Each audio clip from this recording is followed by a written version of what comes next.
Bonjour frères et sœurs, bonjour chers téléspectateurs. Cela fera un bon moment, oui, mais il est écrit, ne vous attachez pas à un homme. Donc c'est pour cette raison que le Seigneur m'a demandé de disparaître. Parce que beaucoup d'entre vous me regardaient à la télé, mais ils étaient fixés sur l'homme. Ils étaient fixés sur moi, plutôt que d'être fixés sur ce que Yahushua, Jésus, dit. Et je vous ai toujours expliqué que sur cette télé, cela fait des années que je leur demandais, je ne voulais plus qu'on voie mon visage. Parce que nous sommes là pour combattre l'idolâtrie. Et c'est comme ça que beaucoup d'entre vous, dans vos églises, et je le dis avec beaucoup d'amour, vous adorez votre pasteur sans vous en rendre compte. Même quand vous parlez, ça se sent que vous adorez un homme. Un homme qui peut être tombé malade, comme vous qui va au WC, comme vous adorez un homme au lieu d'adorer ce qui sort dans sa bouche, mais vous restez fixé sur le côté physique de la personne. Et c'est pour cette raison, depuis des années, je dis sur cette antenne de télévision, on peut mettre une image, on n'a pas besoin de voir mon visage, mais ils ne comprenaient pas. Ils ne comprenaient pas ce que je leur disais. Quand l'heure est venue pour que le Seigneur puisse t'effacer, pour que lui, il puisse paraître, tu peux faire ce que tu veux. Tu vas disparaître. Et voilà, beaucoup ne comprennent pas pourquoi ils ne me voient plus. Où est-il? Ah, il nous faisait du bien. Il nous faisait du bien. Mais j'aurais préféré entendre ce qui sort de sa bouche nous faisait du bien. Alléluia. Donc, j'ai repris l'émission par le nom puissant de Yahushua. Et vous n'allez pas voir mon visage. Vous n'allez pas voir mes mimiques. Et ceux qui ont vraiment une conscience vont écouter ce que le Seigneur a à leur dire à travers un serviteur inutile que je suis. C'est la vérité. Nous allons tout de suite demander au Seigneur de prendre les choses en main. Seigneur, nous voulons rester fixés sur toi et sur toi seul, et non pas sur le frère Patrick, et non pas sur un homme. Nous disposons nos cœurs afin d'écouter ce qui sort de la bouche du frère. Merci Yahushua pour tout ce que tu fais dans nos vies. Les temps sont durs, mais tu nous as avertis depuis la nuit des temps. Alléluia. Merci Yahushua, car toi seul es unique. Nous te bénissons, Papa. Nous t'aimons de tout notre cœur. Nous t'aimons plus que notre propre famille, Papa. Car toi, tu nous trahis jamais. Alléluia. Merci encore, Seigneur, que toute la gloire te soit rendue. Amen. Nous allons de ce pas entrer dans la parole et nous allons tenter d'écouter de tout notre cœur ce que l'Esprit a à dire à chacun d'entre nous. Je ne fais pas faire de commentaires, car ce que le Seigneur me dit à lui, il le dit à toi différemment. Nous avons tous une conscience. Alléluia. Disposons nos cœurs et écoutons ce que dit ce chapitre et ces versets. C'est très important de comprendre ce que le Seigneur est en train de dire par ses écritures à travers le serviteur inutile, encore une fois, que je suis. Nous allons dans Marc, chapitre 10, verset 23. Marc, chapitre 10, verset 23. Il a dit, en titre, « Rien n'est impossible à Dieu ». Je reprends, « Rien n'est impossible à Dieu ». Ouvrez votre cœur, écoutez ce que l'Esprit a à vous dire. Alléluia. Nous allons parler ici de conscience. Alléluia. Nous avons tous une conscience. Verset 23. Alors Jésus, ayant regardé autour de lui, dit à ses disciples, dit à ses disciples qu'il est difficile à ceux qui ont des richesses d'entrer dans le royaume de Dieu. Et ses disciples furent étonnés de ces paroles, comme toujours.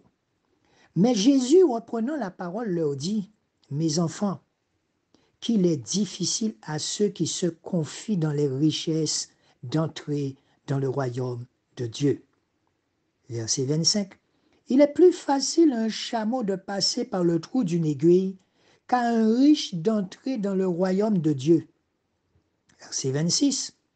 Les disciples furent encore plus étonnés, et ils se dirent les uns aux autres, « Et qui peut être sauvé ?» Verset 27. Jésus, les ayant regardés, leur dit, « Cela est impossible qu'aux hommes, mais non pas quant à Dieu, car toute chose est possible à Dieu. » Alléluia. Toute chose est possible à Dieu. J'espère que vous avez bien compris ces versets, à qui ils s'adressent. Ça s'adresse à chacun d'entre nous, y compris moi. Alléluia. Ce que je retiens dans ce verset, en ce qui me concerne, j'étais attaché à ma voiture. J'étais attaché aux choses qui étaient dans ma maison. J'étais attaché à tout cela. Alléluia. Et aujourd'hui, ne voilà-t-il pas, avec beaucoup d'amour, quand j'ai lu ce verset, ce chapitre, avec beaucoup d'amour, j'ai tout vendu. J'ai tout vendu parce que j'ai compris. J'ai compris qu'avec cet argent, le Seigneur pouvait me faire construire une école en Afrique. Alors vous allez vous rendre compte qu'on est attaché à des futilités alors qu'il y a des enfants dans certains pays qui meurent. Je dis bien qui meurent. Et ayant bien gravé ce verset dans mon cœur, je vous assure que chaque fois que je vois une grosse voiture, je dis, Seigneur, mais j'aurais pu construire 4 orphelinats avec l'argent de cette voiture. Mais que voulez-vous? Ce n'est pas moi qui vais toucher cet homme, c'est Yahushua lui-même qui va le toucher un jour. Et ceci, alléluia, ceci concerne chacun d'entre nous, je vous assure. Je vous assure, vous me voyez là. Mais j'avais construit un canapé, je suis très bricoleur. J'avais construit un super canapé. Alléluia. Je ne me voyais pas le vendre. Et ne voilà-t-il pas que le Seigneur est venu et m'a dit, Patrick, vends ça. Avec ça, tu pourras acheter 14 tonnes de ciment. J'ai dit, mais Seigneur, c'est vrai. Tout en étant en France, tout en étant en Guadeloupe, nous avons des frères qui sont en Afrique. Quand on leur envoie cet argent, mais ils peuvent acheter des tonnes et des tonnes de ciment. Alléluia. Eh bien, j'ai tout vendu. Et au moment où je vous parle, il y a encore à vendre. Vous m'appelez et je vends. Je vends parce que nous avons besoin de cet argent pour faire des œuvres. Alléluia. Alléluia. Rien n'est impossible à Dieu, mais c'est à nous de comprendre qu'est-ce qu'il nous demande. Alléluia. Jésus. Nous sommes attachés aux choses matérielles chez nous là. Vous avez déjà vu la maison des Japonais? Vous avez déjà vu comment ils vivent? Il n'y a pratiquement rien dans la maison. Il y a une petite table au milieu du salon. Et quand ils entrent chez eux, ils ouvrent une petite porte, ils enlèvent leurs chaussures et ils sont à genoux. Suivez bien comment vivent des personnes dans certains pays. Même en Afrique, les gens ont une petite maison. Et qu'est-ce qu'il y a dans la maison? Des matelas pour dormir. Parce que toute la journée, ils sont dehors. Ils sont dehors en train de travailler. Le soir, quand tu es tout fatigué, ben, tu vas te reposer, tu vas te coucher. Et le lendemain, tu repars. Alléluia. Et n'oubliez pas ce verset qui dit, où le Seigneur nous dit, partez sans bâton, sans chaussures, ne vous inquiétez de rien, ça veut dire. Donc à ce moment, je dois croire ce qu'il dit. Et nous remercions tous ceux qui ont compris et qui depuis des années cheminent avec nous tous les mois, eh bien, nous envoie quelque chose pour ses enfants, pour ses orphelins. Et nous faisons tout ce qui est en notre possible pour que cette Église soit transparente, parce que nous leur disons ce que nous faisons. Ils voient qu'on va payer avec l'argent qu'ils nous ont donné. Et c'est comme ça qu'ils peuvent suivre les dépenses de l'Église. Alléluia. Je vous retrouve dans un petit moment.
Bien. Eh bien, nous y revoilà. Donc, je vous ai donné un exemple en ce qui me concerne quand j'ai lu ce verset. À vous de lire aussi ce verset. Peut-être que le Seigneur ne va pas vous dire la même chose que moi. Peut-être que l'Esprit Saint qui est en vous ne va pas vous dire la même chose que moi. Peut-être qu'il va vous donner une autre orientation, je ne sais pas. Mais n'empêche, lisez cela de tout votre cœur. Et vous allez comprendre que vous devez être un acteur, un disciple du Seigneur Yahushua, puisqu'on ne le voit pas physiquement, mais son esprit est là. Il n'est pas mort. Alléluia. Donc, quand je lisais ce chapitre, je sens que les choses en esprit s'enchaînent. Et pourquoi ça s'enchaîne? Vous allez comprendre. Alléluia. Lorsque vous lisez les versets de tout votre cœur. Mais vraiment, vous allez sentir un moment que Yahushua vous parle. Alléluia. Il vous parle comme il me parle, comme il parle à certains frères et sœurs. Maintenant, nous allons voir le verset 28, toujours dans Marc chapitre 10. Maintenant, nous allons au verset 28. Le titre, la récompense du disciple. Qui est disciple? Ce n'est pas vous qui décidez que vous allez être disciple, non, c'est l'Esprit qui, à travers votre comportement, montrera que vous êtes un disciple. Quand vous allez être détaché des choses. Parce que le même Jésus nous dit, le même Yeshua nous dit, tout est utile, mais tout n'est pas nécessaire. Alléluia. Tout est utile, mais tout n'est pas nécessaire. La récompense du disciple, encore une fois, ouvrez votre cœur. Lisez ensemble avec moi. Lisez avec beaucoup d'amour chaque verset. Parce que ces versets vous est destinés, mais destinés aussi. Et que l'Esprit Saint nous permette de comprendre que Jésus, mais Seigneur, qu'est-ce que tu veux me dire par là? Alléluia. La récompense du disciple. Verset 28. Alors, Pierre se mit à lui dire, et vous allez vous rendre compte que les disciples posaient beaucoup de questions à Yahushua. Avec beaucoup de patience, il essayait de se mettre à leur niveau pour répondre. Et c'est pas fini. Il continue à se mettre à mon niveau pour me répondre. Alléluia. Alors Pierre se mit à lui dire, « Voici, nous avons tout quitté et nous t'avons suivi. » Verset 29, « Et Jésus répondit, disant, « Je vous le dis en vérité, il n'est personne qui, ayant quitté à cause de moi et de l'Évangile sa maison, ou ses frères, ou ses sœurs, ou son père, ou sa mère, ou sa femme, ou ses enfants, ou ses terres, ne reçoivent en centuple présentement, dans ce temps-ci, des maisons, des frères, des sœurs, des mères, des enfants et des terres, avec des persécutions. Je précise, avec des persécutions. Et dans l'âge à venir, la vie éternelle. Mais plusieurs des premiers seront les derniers, et plusieurs des derniers seront les premiers. Alléluia. Lisez ce chapitre et ce verset encore une fois. L'Esprit parle. Cet esprit n'est pas mort. Il te parle à toi, mon frère, à toi, ma sœur qui m'écoute. Écoute bien, grave bien chaque ligne que tu lis. Dis, Seigneur, mais tu me parles. Tu es en train de me parler à moi. C'est ça les chapitres et les versets. D'accord? Lisez. Le Seigneur est en train de s'adresser à quelqu'un ou à quelqu'une d'entre vous. Le Seigneur nous a donné à chacun un don, mais nous ne savons pas comment l'utiliser et c'est ainsi que nous passons à côté de notre appel. Parce que nous avons toujours peur de faire le bon. Nous avons toujours peur de passer à l'autre rive quand il nous appelle. Quand il vous appelle, comme il a appelé mon épouse et moi, Patrick et ton épouse, venez, je vous attends en Afrique. Vous croyez que ça a été facile? Nous nous sommes mis à genoux, Seigneur, est-ce bien toi? Et sans arrêt, il vient avec encore plus de douceur. Je vous attends en Afrique. Le Seigneur me demande de quitter les gens que j'aime en Guadeloupe. Le Seigneur me demande de quitter la Guadeloupe à des choses auxquelles j'étais attaché. Je dis, ouais, mais Seigneur, vous savez, quand vous êtes vraiment dédié à faire une œuvre pour le Seigneur, c'est parce qu'il connaît votre cœur avant votre naissance. Avant votre naissance. Et ça a duré peut-être une semaine, mais vraiment, ça s'intensifiait. Quittez la Guadeloupe. J'ai du boulot pour vous. Quittez, j'ai du travail pour vous. Et à ce moment, quand il dit « j'ai du travail pour vous », il y a un verset qui vient dans ton cœur qui dit « occupez-vous de mes affaires, je m'occuperai des vôtres ».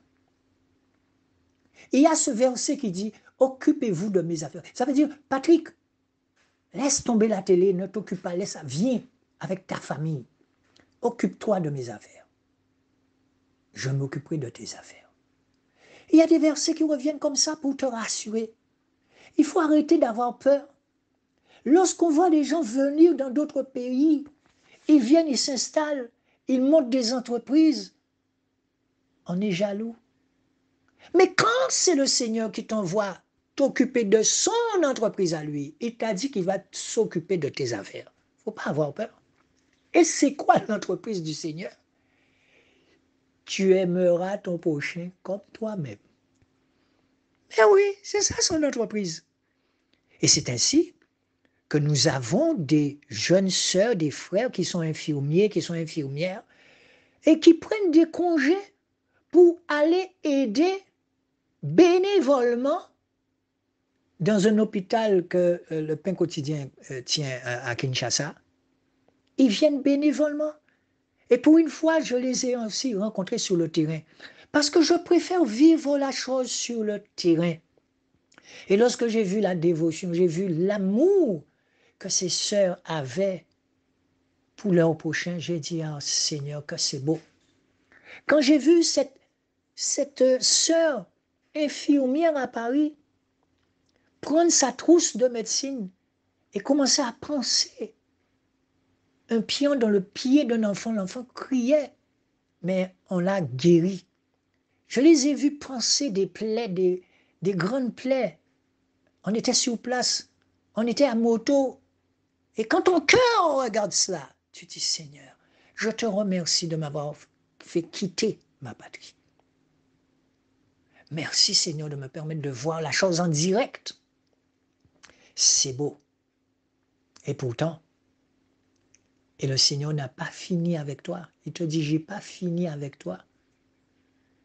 Mais vraiment, recommencez chez vous à lire ce verset, la récompense du disciple. Le verset 28 du chapitre 10 de Marc.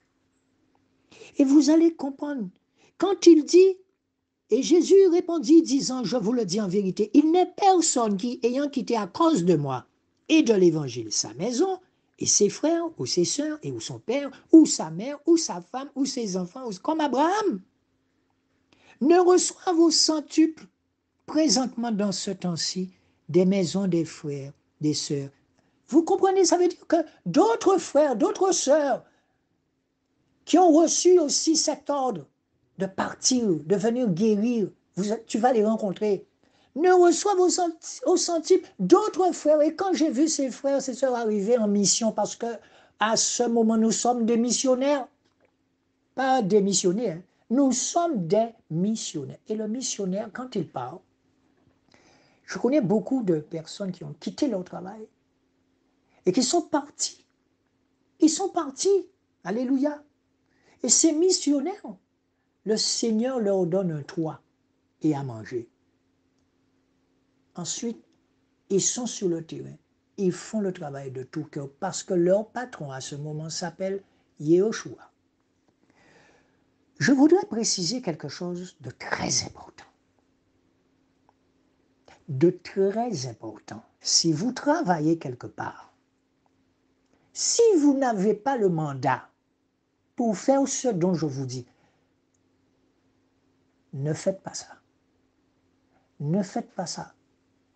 Parce que vous allez payer le prix. Il est écrit qu'il y a un prix à payer. Et payer le prix, ça fait mal. Que ceux qui ont des oreilles entendent. Que ceux qui ont des oreilles entendent. Mais le Seigneur est capable aussi de vous couvrir. Le Seigneur est capable de vous couvrir si vraiment il vous a donné le mandat pour partir. Alléluia. Ça peut être un mandat d'1 an, ça peut être un mandat de 2 ans. Mais si vous n'avez pas reçu ce mandat, vous allez avoir des problèmes. Et je sais de quoi je parle. N'allez pas dire après que les gens sont méchants. Non, il faut vraiment sentir dans ton cœur que tu as un mandat. Que le Seigneur insiste pour te dire, oui, tu peux partir. Alléluia.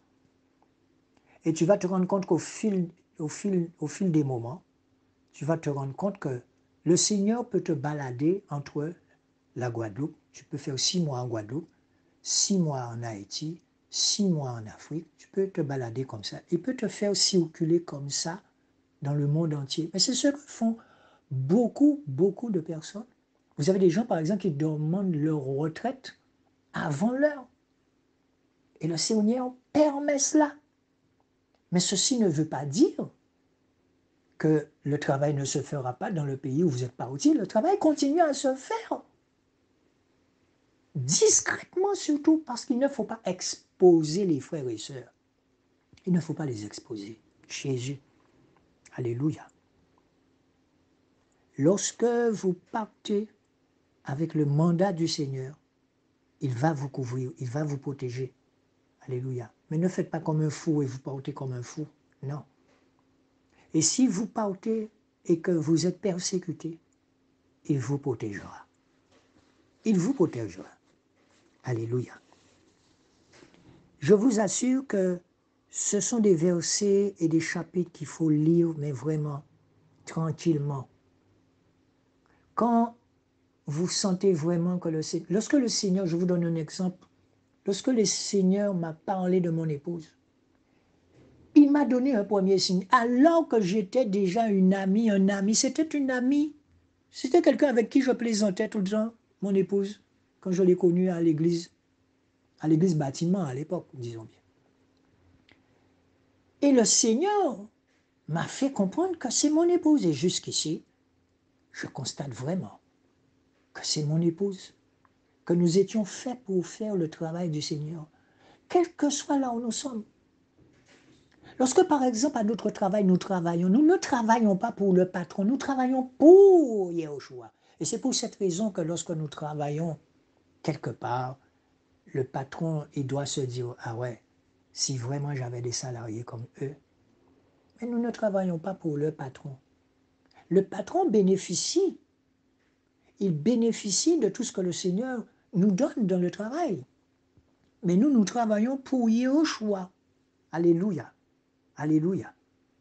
Donc à tous ceux qui travaillent, lorsque votre patron vous demande de faire quelque chose, faites-le pour Yahushua, pas pour un homme. Alléluia. Moi, je puis vous dire que dans le cadre de mon travail, le Seigneur Yahushua a étonné et étonne toujours mon patron. C'est la vérité. Le Seigneur va vous faire vous réveiller à 3 heures du matin. Il mettra tellement d'amour en vous pour faire ce travail que lorsque les gens viendront voir ce travail, la seule chose qu'ils peuvent se dire, waouh! Et on ne vous voit pas, parce que le Seigneur fait en sorte que vous ne puissiez pas rester là. Mais le travail est fait. Alléluia, Jésus. Mais c'est Yahushua qui l'a fait à votre place. Toute la gloire est pour lui. Eh bien, je vous retrouve dans un petit moment.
Bien. Maintenant, nous allons voir quels sont les plus grands commandements de Dieu. Quels sont les plus grands commandements de Yahushua? Disposez votre cœur et comprenez ce que la parole dit à votre cœur, à votre conscience. Comprenez. Vous allez comprendre en lisant tous ces versets. Qu'est-ce qu'un missionnaire?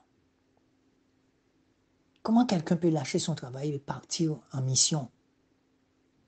Il fait une demande à son travail, il fait une demande de départ à son travail. Qu'est-ce qui pousse la personne à faire ça? Nous allons toujours rester dans Marc, chapitre 12 cette fois-ci. Nous allons dans le verset 28. Marc chapitre 12, verset 28. Il est écrit, le plus grand des commandements. Le plus grand des commandements. Et ce n'est pas une dizaine, une quarantaine de commandements. 2 commandements. 2 principaux commandements que le Seigneur nous donne. 2 seulement. Et nous n'arrivons pas à l'appliquer. Je dis bien nous. Quand il dit en créole, moi Adam aussi. Jésus. Ceci s'adresse aussi à tous les faux pasteurs qui m'écoutent. Est-ce que vous appliquez vraiment ce que le Seigneur vous demande de faire? Alléluia. Le plus grand des commandements. Nous sommes dans Marc, chapitre 12, verset 28. Lisez, ouvrez votre cœur, mettez de l'amour sur chaque trait que vous lisez, afin de graver un maximum de mots dans votre cœur quand vous lisez. Alléluia. Verset 28, Marc 12, verset 28. Le plus grand des commandements. Un des scribes, qui les avait entendus discuter, voyant qu'il leur avait bien répondu, s'approcha de lui et lui demanda, vous comprenez l'approche? Quel est le premier de tous les commandements? Jésus lui répondit, le premier de tous les commandements est, écoute Israël, le Seigneur notre Dieu, le Seigneur est un. Et tu aimeras le Seigneur ton Dieu de tout ton cœur, de toute ton âme, de toute ta pensée et de toute ta force. C'est là le premier commandement. Verset 31. Et le second, qui est semblable au premier, est celui-ci. Tu aimeras ton prochain comme toi-même. Il n'y a pas d'autre commandement plus grand que ceci. Et le scribe lui dit, Maître, tu as bien dit selon la vérité que Dieu est un et qu'il n'y a pas d'autre que lui, et que l'aimer de tout son cœur, de toute son intelligence, de toute son âme et de toute sa force, et d'aimer son prochain comme soi-même, c'est le plus grand que tous les holocaustes et les sacrifices. Et Jésus, voyant que ce scribe avait répondu prudemment, lui dit, tu n'es pas loin du royaume de Dieu. Et personne n'osait plus l'interroger. Comme Jésus enseignait dans le temple, il prit la parole et dit, comment les scribes disent-ils que le Christ est le fils de David? Car David lui-même a dit par le Saint-Esprit, le Seigneur a dit à mon Seigneur, assieds-toi à ma droite jusqu'à ce que j'ai mis tes ennemis sous le marche de tes pieds. D'accord, je reprends ça pour vous. Assieds-toi à ma droite jusqu'à ce que j'ai mis tes ennemis pour le marchepied de tes pieds. Waouh! David lui-même l'appelle son Seigneur. Comment est-il son fils? Et une grande foule l'écoutait avec plaisir. Frères et sœurs, ces deux commandements, est-ce que vous l'appliquez? Deux, tu aimeras ton prochain plus que toi-même. Waouh!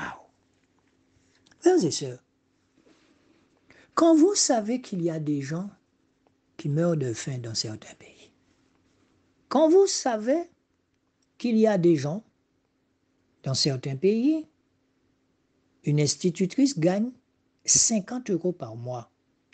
Qu'est-ce que quelqu'un peut faire avec 50 € par mois? La personne a 3 enfants. Frères et sœurs, il y a une réalité du terrain.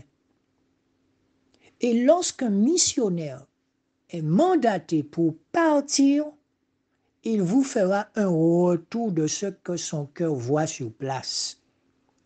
À ce moment, vous n'allez pas dire que vous ne saviez pas, puisque le missionnaire, il filme, il vous montre la chose. Il vous montre la difficulté de cette mère de famille assise dans le soleil là. Chez nous, en Guadeloupe, il y a ce qu'on appelle des marchés. Il y a le marché, il y a une couverture. Mais le soleil là-bas, là où je vous parle en Afrique, ça vous brûle la peau. C'est pour cette raison que Dieu leur a donné une peau, la mélanine, très noire. Alléluia. Frères et sœurs, quand un père de famille se réveille tous les jours à 5 heures, 4 heures du matin, il doit faire 15 km à pied, 7 allées, 7 retours. Il y en a qui font plus que ça. Ils sont habitués. Ils sont habitués à le faire. Mais ils arrivent à quelle heure chez eux? Ils arrivent chez eux quand leur enfant dort déjà. Et le lendemain, cet homme doit se réveiller à nouveau à 5 heures, 4 heures du matin et repartir. Pour quel salaire, frères et sœurs? Donc vous comprenez bien parmi ces hommes, ceux qui ont Jésus comme sauveur, ils ne voient pas la souffrance. Et nous sommes assis. Un jour, je me suis rendu compte qu'en lisant ce verset, quand j'ai entendu « Tu aimeras ton prochain comme toi-même », mais je suis assis chez moi, j'ai ma clim, j'emmène mes enfants à l'école en voiture climatisée. Le midi, ben, je peux faire à manger, je peux acheter à manger. Je suis tranquille. Mais j'entends « Tu aimeras ton prochain comme toi-même ». Alléluia. Est-ce que je vais rester dans cet état? Est-ce que je vais rester dans cet état? Lorsque nous parlons, notre cœur discerne ce qui sort de la bouche de certaines personnes. Alléluia. Un sacrifice vivant, c'est un sacrifice vivant. Quand le Seigneur vous dit « Tu vas sacrifier ta vie pour mes enfants », c'est un sacrifice avec tous les risques que cela encourt. Jésus. Regardez ce qu'ont fait beaucoup d'hommes de Dieu dans certains pays. Ils se sont sacrifiés par amour. Par amour. Donc le sacrifice, il ne fait pas mal puisque vous le faites par amour. Alléluia. Et tout ce que vous souhaitez dans votre cœur, c'est que vous soyez compris. Mais non, c'est le Seigneur qui fera en sorte que vous soyez compris, pas vous. Alléluia. Car ceux qui ont compris, ils ne sont pas nombreux avec vous. Mais c'est énorme ce qu'ils font. Énorme. Jésus. Si demain je ne suis pas là, que le Seigneur Yahushua, que le Seigneur Yahushua se souvienne de vous, vous qui avez commencé cette œuvre avec nous, que le Seigneur se souvienne de vous. Continuez. Nous ne sommes pas nombreux, mais continuez. Parce que le Seigneur montre ce qu'il fait. Et c'est parce que nous dirigeons cette Église avec une transparence exacte que les choses avancent.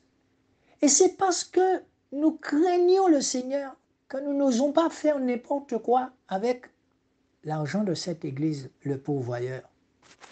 Et vous le savez parfaitement bien. C'est pour cette raison que vous êtes avec nous depuis 4 ans pour certains, 5 ans pour certains, et que vous êtes là. Nous connaissons même une sœur qui est couchée sur un lit d'hôpital. Elle fait le travail tout couché. Et aujourd'hui, avec la technologie de Dieu, nous lui montrons ce que nous faisons. C'est ça l'Église, la transparence. Pour une Église sans tache, sans ride, sans flétrissure, c'est à cela que nous devons aller. Alléluia. Je dis vraiment merci. Merci au tout petit noyau là. Et c'est le Seigneur qui va élargir ce noyau, pas nous. C'est le Seigneur qui fait les connexions, je suis désolé. Si tu dois être dans ce noyau, tu seras. C'est ce que nous appelons le noyau dur du pourvoyeur. À peine 10 personnes, mais 10 personnes efficaces. Ce n'est pas la quantité qui compte.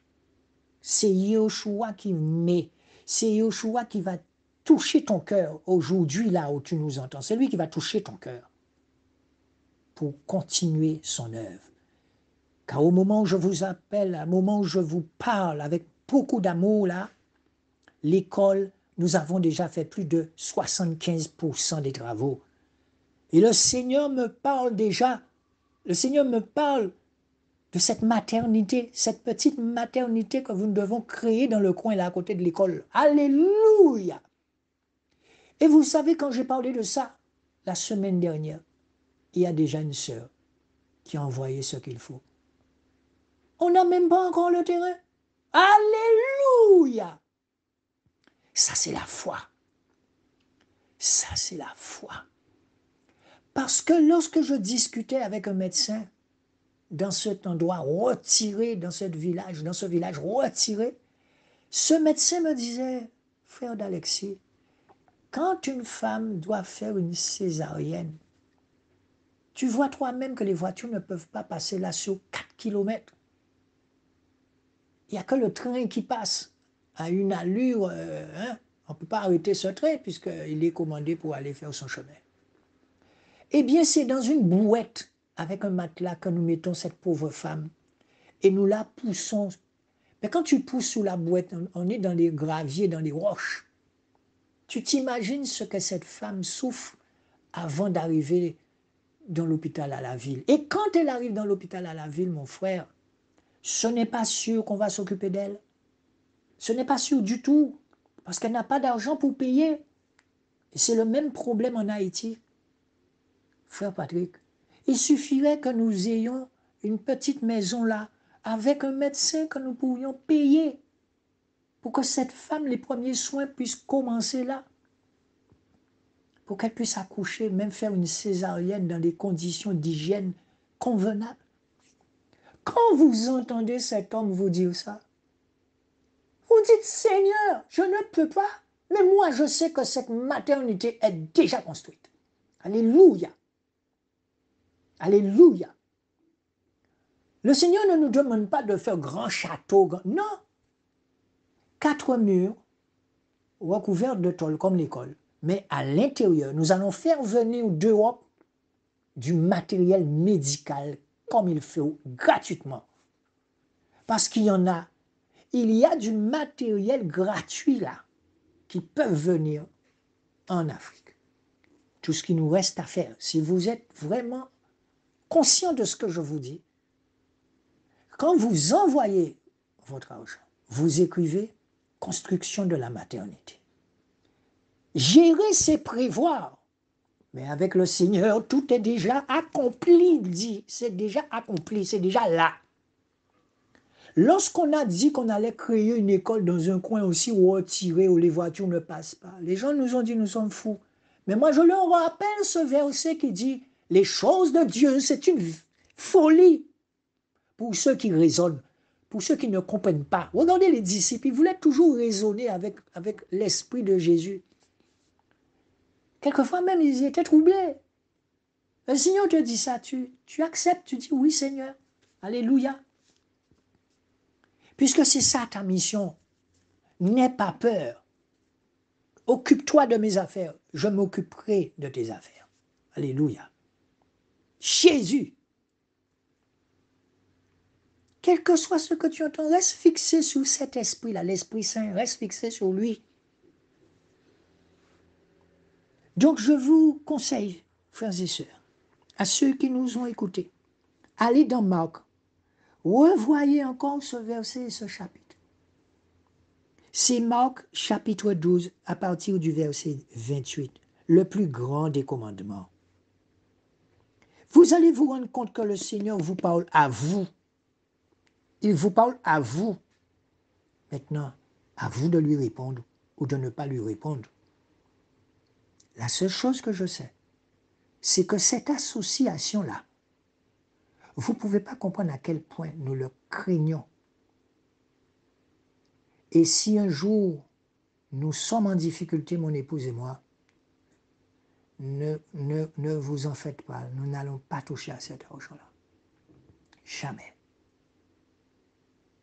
Et comme nous faisons les choses en toute transparence, à vous de comprendre.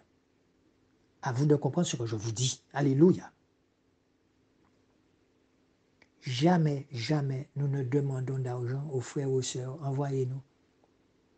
Alors en 7 mois, en 7 ans d'existence, quand vous voyez au cours d'une année quelqu'un déposer un petit peu d'argent pour vous sur votre compte, vous ne pouvez que dire « Merci Seigneur ».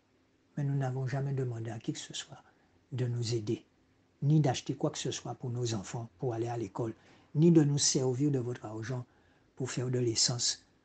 Non, non, non, frères et sœurs, nous craignons cet argent.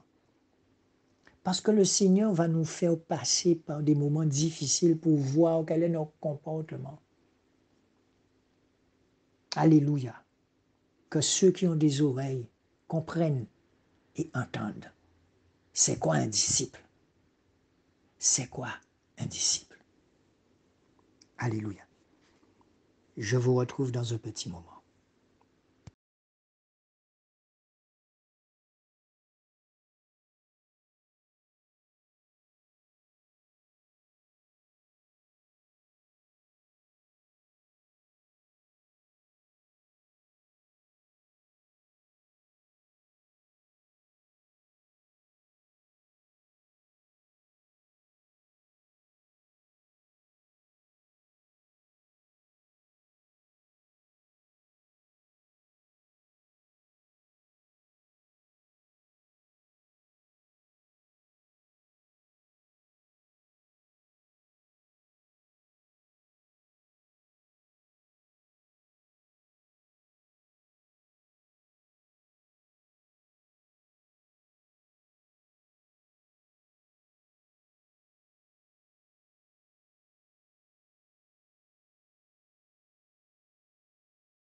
Oui, ben, frères et sœurs, chers téléspectateurs, pour terminer ce chapitre et ce verset, vous savez, quelquefois, nous pensons que c'est une montagne qui est devant nous que nous ne pouvons pas déplacer. Je vais quand même vous lire, à quel point Yehoshua a été maltraité. Je vais aussi vous lire à quel point qu'on s'est moqué de lui, tout comme certains se permettent de se moquer d'un humoriste que nous connaissons bien, mais cet humoriste, il sait où il va, il a donné sa vie à Jésus et c'est Jésus qui guide ses pas. Alléluia.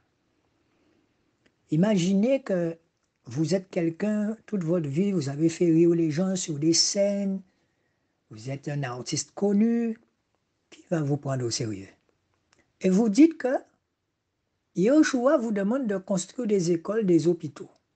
Vous sentez ça dans votre cœur, il vient vous me le demander. Qui va vous croire? Seule une petite poignée de personnes vont commencer à entrer dans l'œuvre avec vous.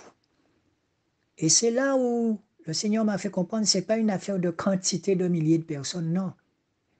C'est la qualité des cœurs. Et c'est lui qui fera les connexions avec vous.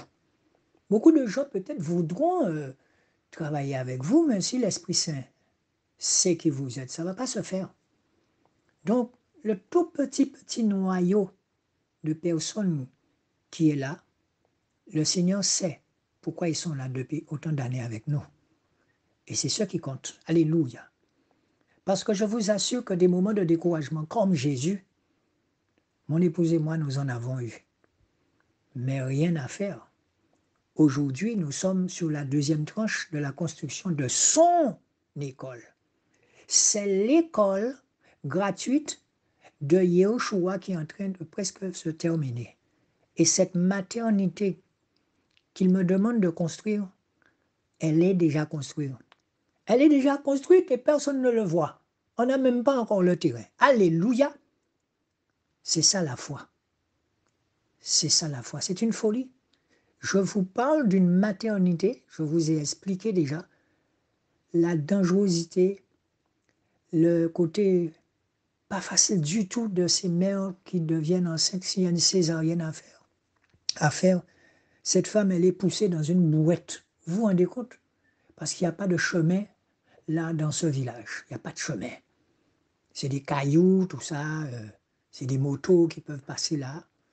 Et à côté, c'est des falaises. Donc, quand une femme n'a pas d'argent, je vous dis, c'est sur une bouette qu'on la pousse pendant 3 à 4 kilomètres pour aller en ville. Et quand elle arrive en ville, si elle va au CHU ou dans une clinique ou un hôpital, si elle n'a pas d'argent, elle va mourir dans le couloir de l'hôpital. Donc, comment voulez-vous que mon petit cœur là puisse admettre ça? Donc, c'est à vous de voir, mais je vais quand même vous lire Jésus maltraité par les soldats. Pourtant, c'était un roi. Il est venu parmi nous, on n'a rien vu. Alléluia. Donc, nous allons dans Marc, chapitre 15, verset 19. Marc, chapitre 15, verset 19. Jésus maltraité par les soldats.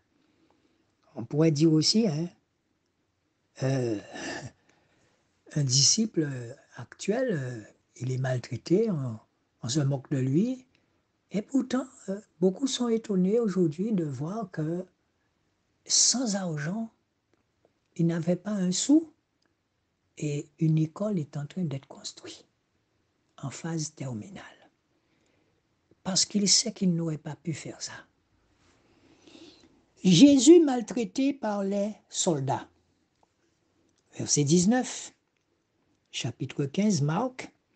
Et il lui frappait la tête avec un roseau et crachait contre lui, et fléchissant les genoux, il se prosternait devant lui. Verset 20. Et après s'être ainsi moqué de lui, ils le dépouillèrent de la robe de pourpre, lui remirent ses habits et l'emmenèrent dehors pour le crucifier. Et un certain homme de Cyrène, nommé Simon, père d'Alexandre et de Rufus, passant par là, en revenant des champs, fut forcé à porter la croix de Jésus. Et il le conduisit au lieu appelé Golgotha, c'est-à-dire le lieu du crâne. Ils lui donnèrent à boire du vin mêlé de myrrhe, mais il ne le prit pas. Donc beaucoup d'entre nous, certainement, sont moqués, on se moque de nous, et les gens pensent que nous ne sommes pas capables. Mais c'est pour cette raison qu'il faut rester caché. Il faut rester caché en Yahushua. Alléluia. Et quand la chose elle est terminée, là, vous pouvez dire, voilà l'œuvre de Yahushua. Parce que vous savez très bien que ce n'est pas vous qui aurez pu faire ça. Alléluia. Donc, à tous ceux qui se disent, mais il est temps pour moi de faire quelque chose pour toi, Yahushua. N'hésitez pas à nous rejoindre. N'hésitez pas à nous rejoindre parce que dans cette église, je le répète, on n'est pas assis. On fonctionne, on marche, on est sur la route. On ne peut pas rester assis dans cette église appelée Association Le Pourvoyeur. Et vous serez au centre. Vous verrez tout ce qu'on fait. Filmé, tout est filmé. Vous allez voir des enfants qui faisaient 15 km à pied. Aujourd'hui, eh bien, en 1 minute, ils sont dans une école flambant neuve. Et l'école est gratuite. Il n'y a que Yahushua qui puisse faire cela. Et nous n'avons pas l'intention de lâcher quoi que ce soit. On ne va rien lâcher. De même qu'en Haïti, l'association qui est disposée en Haïti, avec laquelle nous cheminons aussi en Haïti, nous n'allons rien lâcher. Parce que là aussi, nous avons l'intention de construire un hôpital ainsi qu'un foyer d'accueil. Nous avons déjà payé la moitié du terrain. N'hésitez pas, si vous voulez faire un don à cette association pour Haïti, vous n'avez qu'à nous envoyer votre participation, mais vous dites pour Haïti. D'accord? vous dites pour Haïti. Si vous envoyez pour l'Afrique, c'est ainsi qu'on fait hein, depuis des années, hein, certains savent déjà. Vous dites pour l'Afrique, pour l'école, ou vous dites pour la maternité, parce que certains ont déjà commencé à envoyer pour la maternité parce qu'ils ont compris en esprit ce que cela veut dire.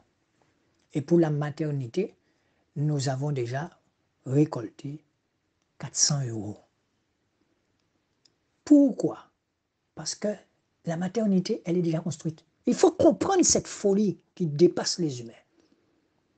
Et croire, c'est pas ne pas croire. Croire, c'est croire. C'est croire que cette maternité sera construite. Vous savez, pour faire accoucher quelqu'un, on n'a pas besoin de grande salle, de grande clinique, non? Le Seigneur mettra ce qu'il faut à l'intérieur, mais surtout, nous savons que les outils, le matériel viendra de la France à travers les associations caritatives et nous irons chercher ça au port. Et comme nous sommes une association caritative, eh bien, ceux qui sont là-bas, eh bien, ils n'auront rien à payer parce que c'est une association caritative. Donc, frères et sœurs, lorsque vous voyez comment Jésus a été maltraité et regardez que tout ce qu'il avait prédit eh bien, continue à se faire. S'il s'était arrêté, il avait dit ah, je ne peux plus, non, ne me donnez plus des coups. Non, en esprit, il n'a toujours pas arrêté et il nous demande de le suivre. On n'a pas besoin de voir physiquement Jésus, on le ressent. Donc on le suit.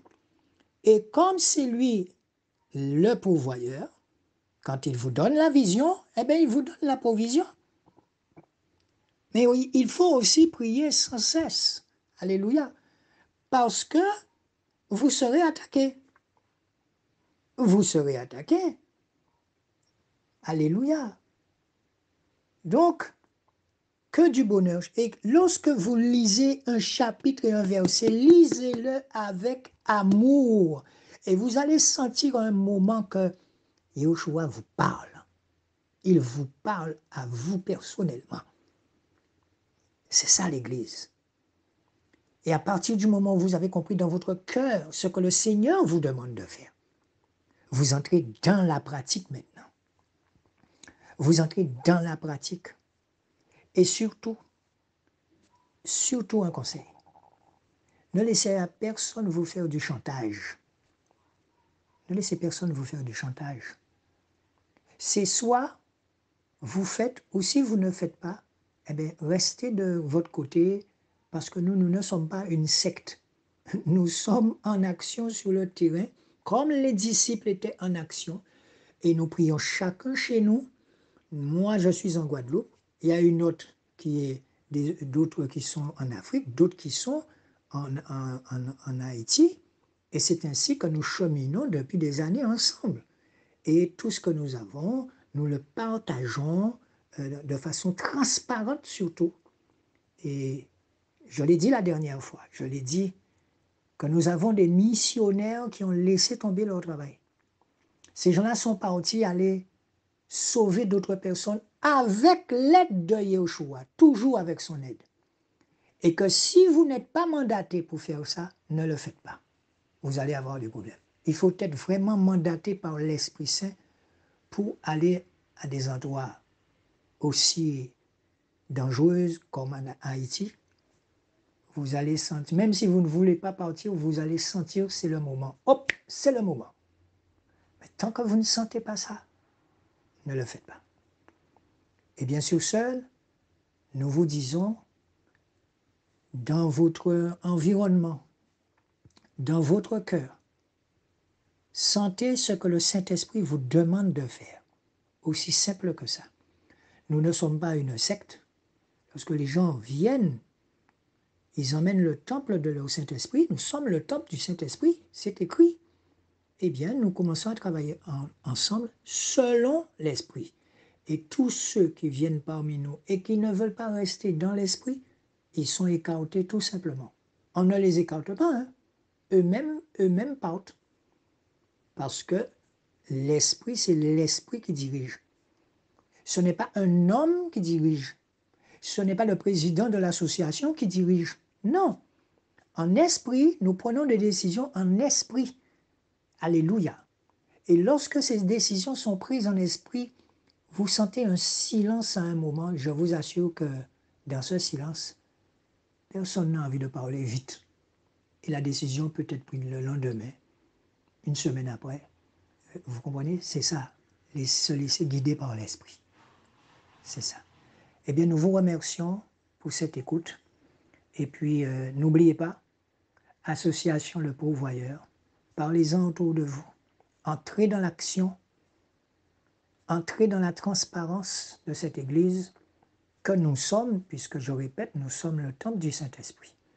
Priez sans cesse et nous vous disons à la prochaine ou à demain, si Dieu veut. Alléluia. Nous vous aimons.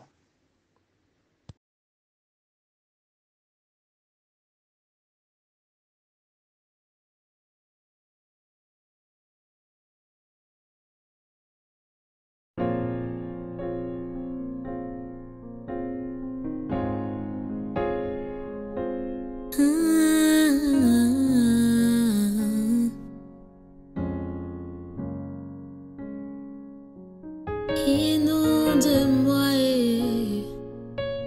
inonde ma vie, inonde mon cœur.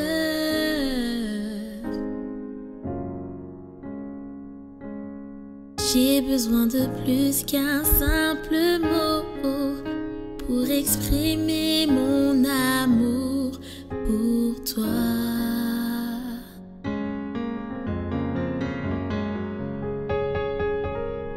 Même en cherchant, je ne trouve pas l'expression pour décrire mon sentiment.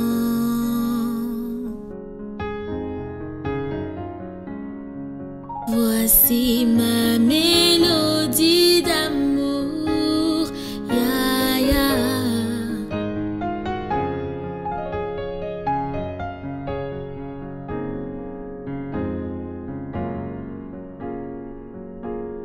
Fais jaillir en moi une source d'eau vive qui ne tarira jamais, jamais.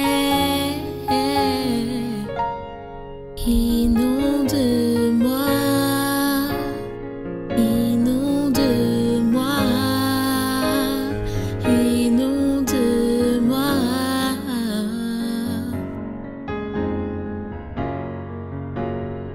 Inonde-moi, inonde-moi, inonde-moi.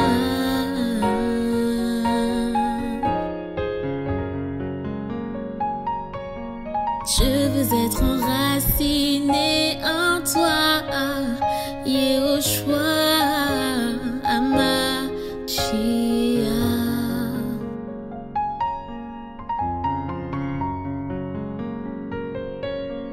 Ni les tempêtes, ni les orages ne puissent me déstabiliser.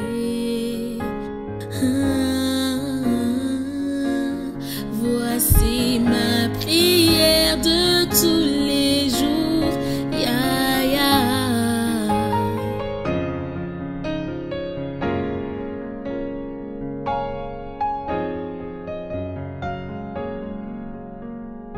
Garde-moi près de toi, afin que je tienne jusqu'au bout.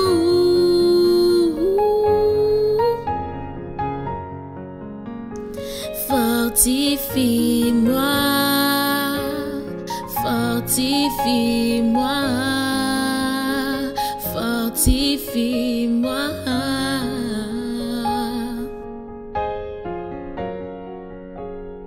Fortifie-moi, fortifie-moi, fortifie-moi. Je veux tenir jusqu'au bout, fortifie-moi.